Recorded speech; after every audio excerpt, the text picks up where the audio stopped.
오늘 우리는 기독교 신앙의 가장 깊은 심장부, 바로 예수 그리스도의 십자가를 향한 여정을 떠나고자 합니다.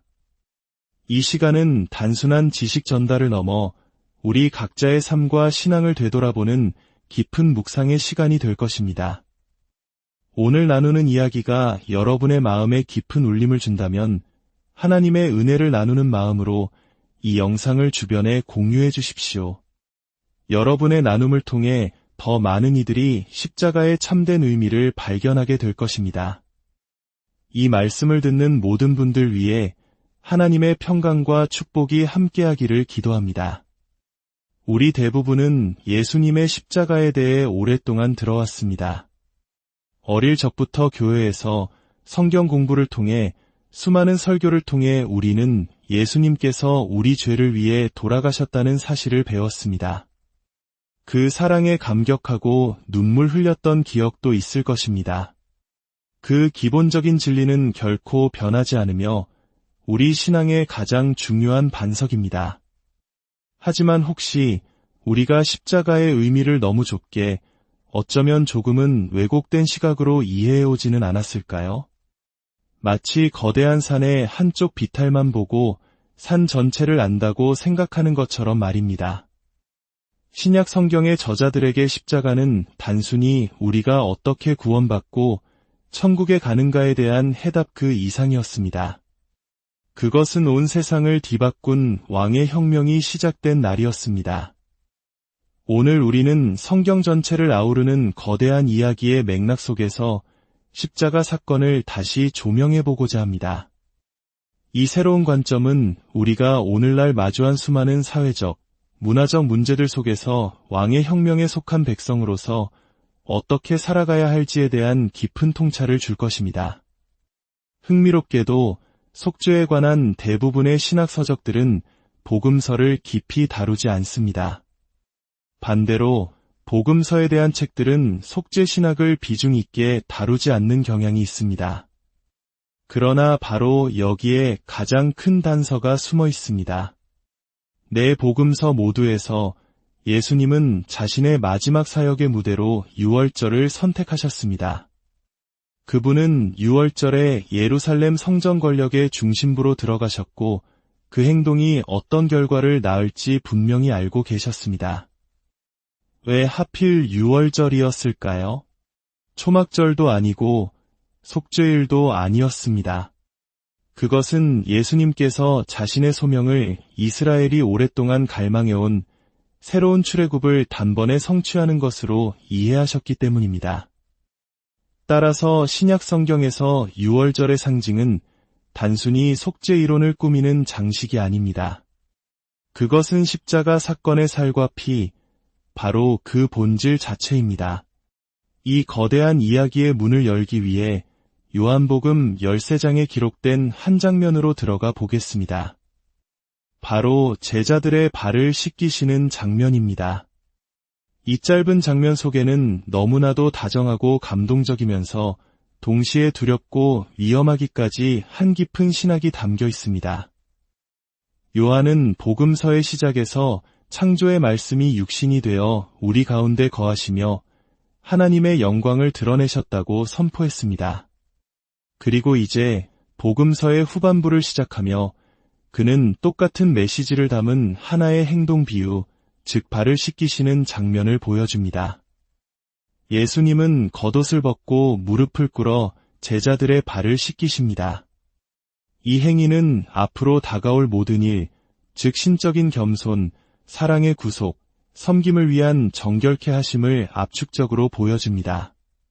하나님의 영광을 드러내고 세상을 구원하시려는 예수님의 소명은 이처럼 우주적인 중요성을 지닌 극적인 행동 속에 그리고 인간적인 감정이 깃든 부드럽고 온유한 모습 속에 동시에 담겨 있습니다. 기독교 신학의 가장 깊은 신비, 즉 삼위일체, 성육신, 속죄의 신비를 이해하고 싶다면 요한복음 13장에서 잠시 머물러 깊이 묵상해 보십시오. 이 장은 이렇게 시작합니다. 세상에 있는 자기 사람들을 사랑하시되 끝까지 사랑하시니라. 여기서 우리는 하나님이 세상을 이처럼 사랑하사 독생자를 주셨다는 그 사랑의 의미를 목격합니다. 그 사랑은 강력하면서도 겸손하고 주권적이면서도 세심합니다. 예수님의 행동은 제자들에게 큰 충격을 줍니다.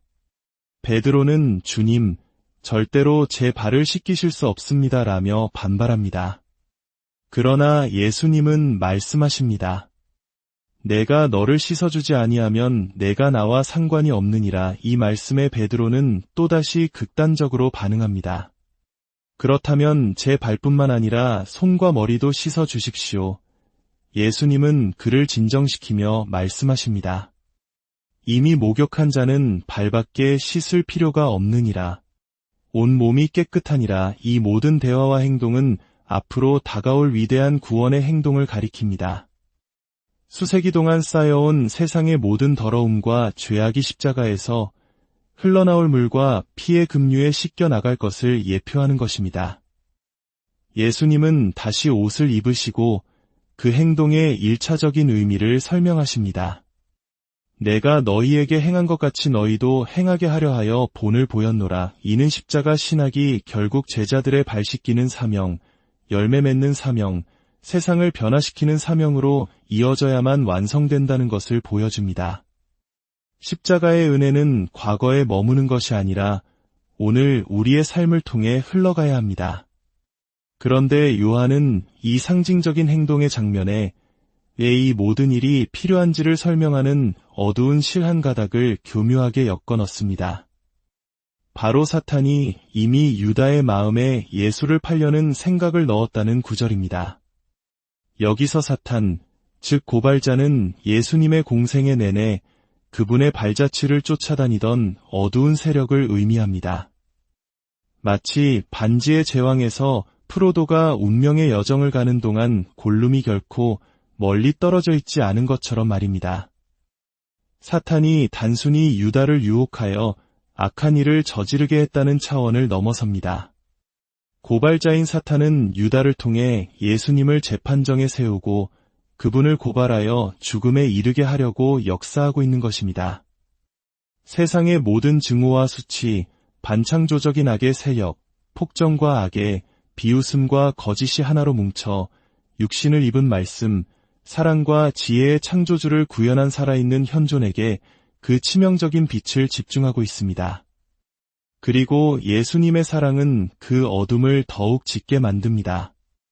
예수님께서 너희는 깨끗하나 다는 아니니라 경고하시며 발을 씻기신 후에 사탄은 마침내 유다에게로 들어갑니다. 예수님은 말씀하십니다. 내가 하는 일을 속히 하라. 유다는 밤속으로 걸어나갑니다. 이 장면은 마치 한 폭의 위대한 회화와 같습니다. 하나의 극적인 무대 위에 수많은 인물과 감정이 교차하며 담겨 있습니다. 저는 이 장면에서부터 이야기를 시작함으로써 우리가 기존의 속죄 이론이나 모델을 넘어 생생한 역사적 실체 속으로 들어가도록 여러분의 상상력을 자극하고 싶습니다. 복음서는 흔히 우리가 생각하듯 어떤 신학 이론을 설명하기 위한 사파집이 아닙니다. 오히려 복음서는 그 이론들이 가리키는 역사적 실체 자체를 명명하고 불러일으키기 위해 기록되었습니다. 예수님께서 자신의 죽음이 무엇을 의미하는지 설명하고자 하셨을 때 그분은 이론을 제시하지 않으셨습니다. 대신 한편으로는 식사를, 다른 한편으로는 극적인 행동을 보여주셨습니다. 말씀이 육신이 되셨고 구원은 바로 그 육신 안에서 이루어집니다. 우리는 이 거대한 그림을 이해하기 위해 성경의 첫 두 권인 창세기와 출애굽기로 거슬러 올라가야 합니다. 창세기 1장과 2장은 고대인의 관점에서 볼 때 궁극적인 성전의 건축 과정을 묘사합니다. 하늘과 땅이라는 두 실제가 조화로운 상호 관계 속에서 함께 존재하는 우주적 성전 말입니다. 성전이란 본래 하늘과 땅을 함께 붙들어 매는 장소입니다.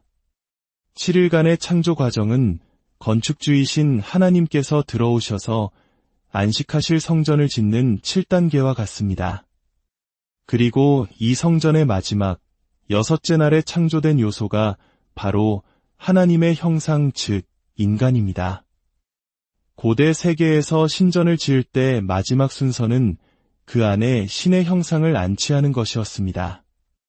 그 형상을 통해 피조물들은 창조주를 보고 경배하며 동시에 창조주께서는 그 형상을 통해 자신의 피조 세계 안에 임재하시고 활동하십니다. 이 관점으로 요한복음을 다시 보십시오. 요한복음의 시작은 창세기 1장 1절을 떠올리게 합니다. 태초에 말씀이 계시니라 그리고 그 말씀이 육신이 되셨습니다. 그리고 요한복음의 절정, 마지막 금요일, 한 주의 여섯째 날에 세상 통치자의 대리인인 본디오 빌라도가 선언합니다. 보라 이 사람이로다. 빌라도는 자신도 모르는 사이에 예수님이 참된 인간, 진정한 하나님의 형상임을 증언한 것입니다. 그리고 마침내 어둠이 빛을 삼키려 할 때 예수님께서 십자가 위에서 하신 마지막 말씀, 테텔레스타이, 즉 다 이루었다는 창세기를 다시 한번 메아리칩니다. 창조 사역이 완성된 것입니다. 그리고 일곱째 날의 안식이 뒤따릅니다. 예수님은 무덤에 누워 안식하시고 새로운 한 주의 첫날, 즉 여덟째 날에 마리아 막달레나가 동산에서 새로운 창조가 시작되었음을 발견합니다. 요한은 지금 새로운 창세기를 기록하고 있는 것입니다. 그리고 예수님의 죽음은 이 하늘과 땅의 실제 중심에 온 세상이 창조주를 보고 그분의 멈출 수 없는 사랑을 알게 될 하나님의 형상, 그 상징을 세웁니다. 이것이 바로 세상을 바꾸는 혁명의 시작이며 온 피조물을 새롭게 할 생명수의 강이 흘러나오는 원천입니다. 그러나 이것이 새로운 창세기라면 그것은 또한 새로운 출애굽이기도 합니다. 출애굽의 이야기는 단순히 이스라엘 백성이 이집트의 노예 생활에서 벗어나는 이야기가 아닙니다. 그 이야기의 최종 목적지는 약속의 땅이 아니라 시내산에서 성막을 짓는 것이었습니다. 성막은 움직이는 작은 우주, 즉 소우주였습니다. 하늘과 땅이 만나는 장소, 살아계신 하나님께서 자기 백성 가운데 거하시기 위해 임재하시는 신비로운 장막이었습니다. 출애굽기 전체는 40장의 이 순간을 향해 달려갑니다. 인간의 가장 뛰어난 예술성으로 성막이 지어지고 하나님의 영광이 그곳에 임하여 모세조차 들어갈 수 없게 됩니다. 출애굽기 40장은 창세기 1장과 2장에 대한 응답입니다. 원칙적으로 창조가 회복된 것입니다. 이 장엄한 이야기는 솔로몬의 성전 건축과 이사야의 환상을 거쳐 요한복음의 서두에서 그 절정을 이룹니다. 말씀이 육신이 되어 우리 가운데 거하심에 우리가 그의 영광을 보니 우리는 모세에게 허락되지 않았던 그 영광을 본 것입니다. 요한은 자신의 복음서에서 어둠의 세력, 이대하고 두려운 바로가 단번에 패배하고 창조세계 자체가 구원받고 새로워지는 궁극적인 출애굽을 묘사하고 있는 것입니다. 물론 창세기와 출애굽기는 일이 순탄치 않을 것임을 암시합니다. 에덴의 영광은 속삭이는 뱀과 함께 추방으로 이어지고 바벨탑의 교만으로 끝이 납니다. 영광스럽게 구출된 이스라엘 자손들은 하나님께서 그들 가운데 거하실 성막이 지어지는 바로 그 순간에 황금 송아지를 만듭니다. 이처럼 이스라엘의 역사는 실패의 연속이었습니다. 왕과 제사장, 심지어 선지자들까지 실패했고 이스라엘의 수치는 극에 달했으며 하나님의 영광은 떠나버렸습니다. 그러나 선지자들은 포기하지 않았습니다. 에스겔은 하나님의 영광이 마침내 돌아올 새로운 성전의 환상을 보았고 이사야는 모든 골짜기가 메워지고 산마다 낮아져 모든 육체가 하나님의 영광을 보게 될 것이라고 예언했습니다. 이 모든 예언적 주제들은 바벨론 포로기 이후 400년 동안 거대한 물음표처럼 남아있다가 마침내 광야에서 한해 치는 자의 소리가 때가 이르렀음을 선포하면서 실현되기 시작합니다. 왕, 성전, 새로운 출애굽, 새로운 창조. 요한은 이 모든 주제들이 예수 안에서 하나로 모이는 것을 보았습니다. 그리고 예수님은 자신의 마지막 왕국 도래의 행동과 순환의 틀을 마련하기 위해 6월절을 선택하셨습니다.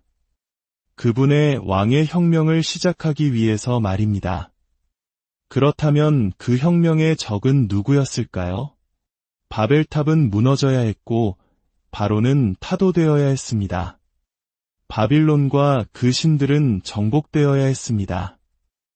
이처럼 찬탈하는 권세에 대한 하나님의 승리는 구약 성경 전체를 관통하는 주제입니다. 요한복음 12장에서 몇몇 그리스인들이 예수님을 뵙고 싶어 찾아옵니다. 그러나 예수님은 그들을 만나는 대신 수수께끼 같은 말씀을 하십니다.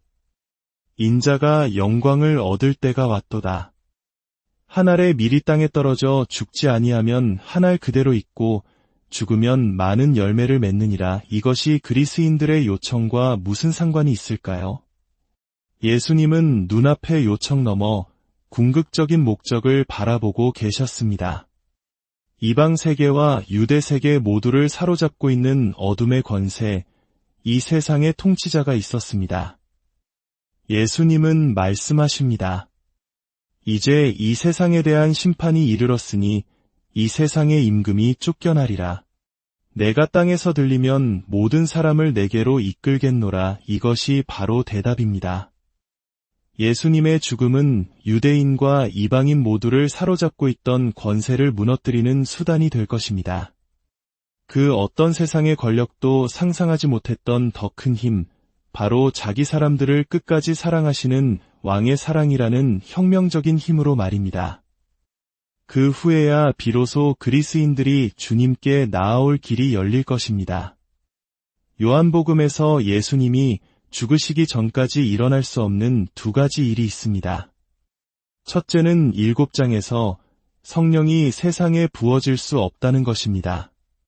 둘째는 바로 12장에서 세상을 사로잡고 있는 어둠의 권세가 패배하기 전에는 이방인들이 예수께 나아오는 것이 의미가 없다는 것입니다. 이것이 바로 예수님과 본디오 빌라도의 대화가 그토록 중요한 이유입니다.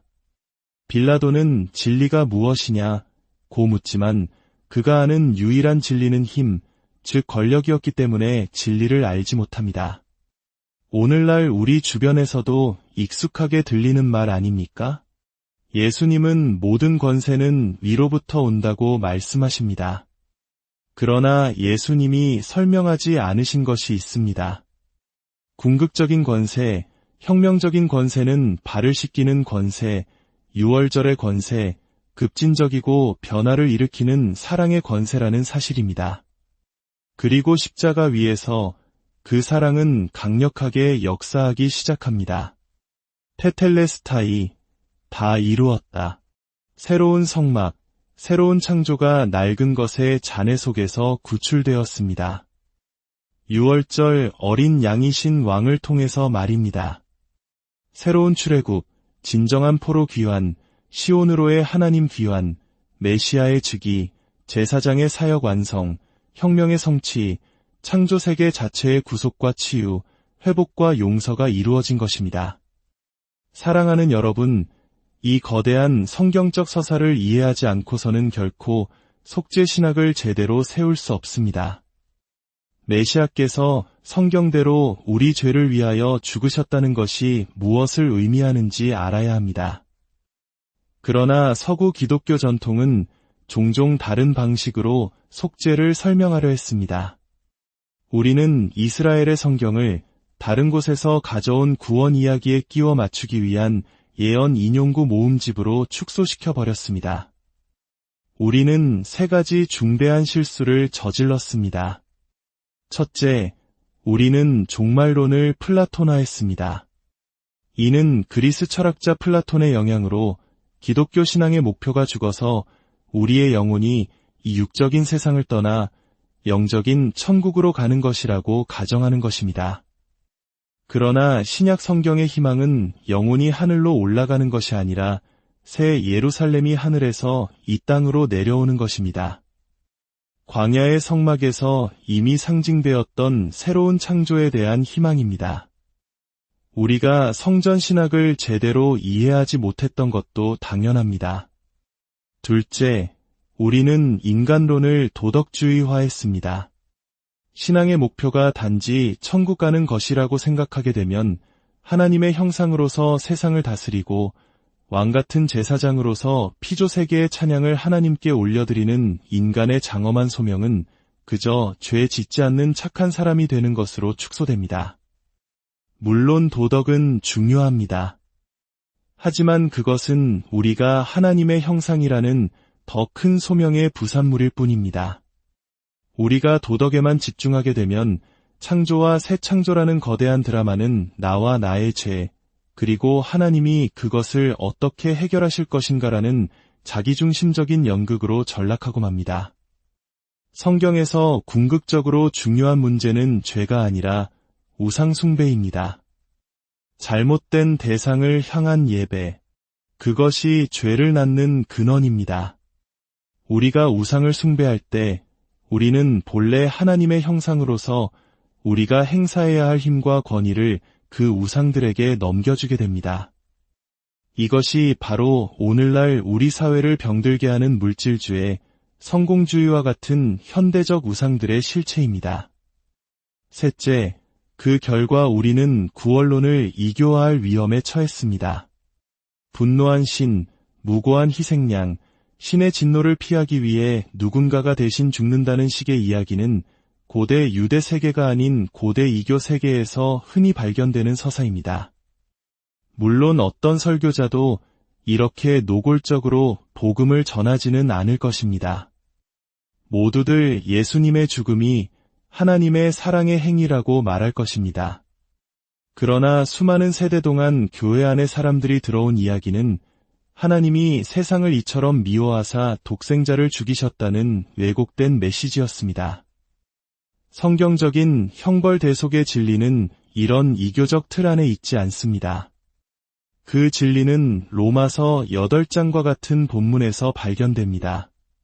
그러므로 이제 그리스도 예수 안에 있는 자에게는 결코 정죄함이 없나니 하나님께서 죄를 육신에 정죄하사 분명히 형벌적이고 분명히 대속적입니다. 그러나 이것은 하나님께서 인간을 향한 분노를 예수님께 쏟아부으셨다는 이야기가 아닙니다. 이것은 하나님께서 죄 자체를 인류의 대표이신 예수님의 육신 안에서 심판하시고 그 권세를 깨뜨리셨다는 훨씬 더 심오한 이야기입니다. 이것이 바로 속죄가 작동하는 방식입니다. 예수님의 죽음과 함께 성경의 예언대로 바로가 전복되고 바벨탑이 무너져 내렸습니다. 이 세상의 신들은 그들의 힘을 빼앗겼습니다.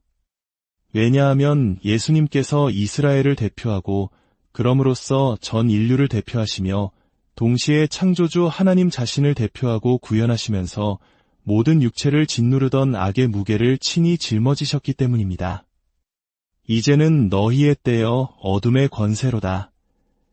예수님은 체포당하시며 말씀하셨습니다. 그리고 그분은 그 어둠의 심장부로 걸어 들어가셨습니다. 베드로와 다른 제자들이 그 고통을 겪지 않도록 바라바와 십자가의 강도가 자유롭게 되도록 어미 달게 죽음으로 병아리들이 보호받는 것처럼 그분께 피하는 자들이 그분이 자신의 자리를 대신하셨음을 발견하도록 말입니다. 승리는 쟁취되었습니다. 종, 아들, 형상, 사랑하는 이, 발 씻기시는 분의 대표적 대속을 통해 마침내 세상을 구원하고 하나님의 영광을 드러내신 것입니다. 이것이 바로 죄 사함이 있는 이유입니다. 이것이 바로 이방인들이 이제 노예로 만들던 권세들로부터 해방되어 하나님의 가족이 된 이유입니다. 이것이 바로 예수님을 따르는 이들이 단순히 세상의 다른 종교들과 같은 존재가 아닌 이유입니다. 우리는 새로운 공동체, 폴리스입니다. 성령에 이끌려 고난받는 사랑의 사람들이며 세상이 고통받는 곳으로 우리 주님을 따라가 하나님의 사랑과 아픔을 체현하고 그분의 치유와 소망을 가져오는 사람들입니다. 첫 번째 성금요일 저녁, 무엇이 바뀌었을까요? 신약 성경의 모든 저자들은 세상에 무언가 근본적인 변화가 일어났다고 믿었습니다. 그것은 바로 이 세상의 통치자가 심판받고 쫓겨났다는 사실입니다. 이제 우리는 생각해야 합니다. 위대한 진리가 어떻게 다시 한번 우리의 삶 속에서 육신이 될 수 있을까요? 내일의 세상에서 어떻게 하나님의 영광이 드러나게 할 수 있을까요? 십자가에서 예수님의 혁명적인 승리로 단번에 구원받은 이 세상은 약속대로 하나님의 영광과 지식으로 가득 차게 될 것입니다. 우리는 성령의 능력 안에서 새로운 창세기의 백성, 새로운 출애굽의 백성, 새로운 복음의 백성, 새로운 예수의 백성이 되어야 합니다. 이것이 왕의 혁명입니다. 이것이 바로 이 혼란한 시대에 우리에게 절실히 필요한 십자가에 대한 새로운 관점입니다. 주님의 말씀이 여러분의 삶에 깊이 뿌리내려 세상을 향한 빛과 소금이 되는 능력으로 나타나기를 소망합니다. 여러분 모두에게 하나님의 크신 은혜와 평